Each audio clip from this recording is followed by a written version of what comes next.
Hello, I'm Divya Gopalan in Kuala Lumpur with the top stories on Al Jazeera.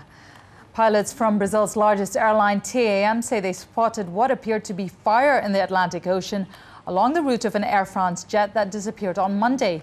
228 people were on board the flight from Rio de Janeiro to Paris. Their relatives are anxiously awaiting news from authorities who are searching a vast area of the Atlantic for any sign of the plane. The aircraft's last contact was 4 hours into the flight, just before it flew into a storm. If there are no survivors, it would be the world's worst air disaster since 2001. South Korea's news agency says North Korea is preparing to test a mid-range missile.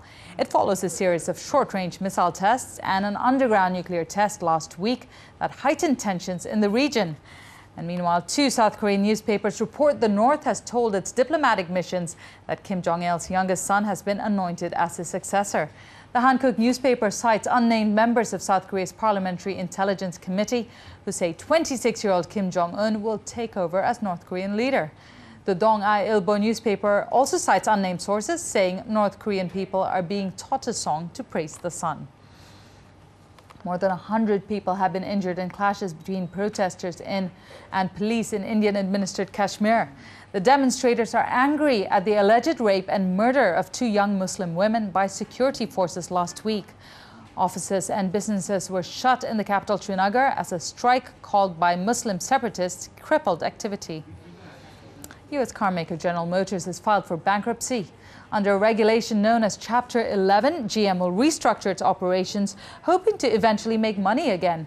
The U.S. government will pump in another $30 billion and take a 60% stake of the company. And human rights investigators from the United Nations have begun work in Gaza.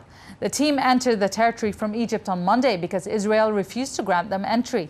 The visit is part of a probe into possible human rights violations committed by Israel during its 3-week war against Hamas.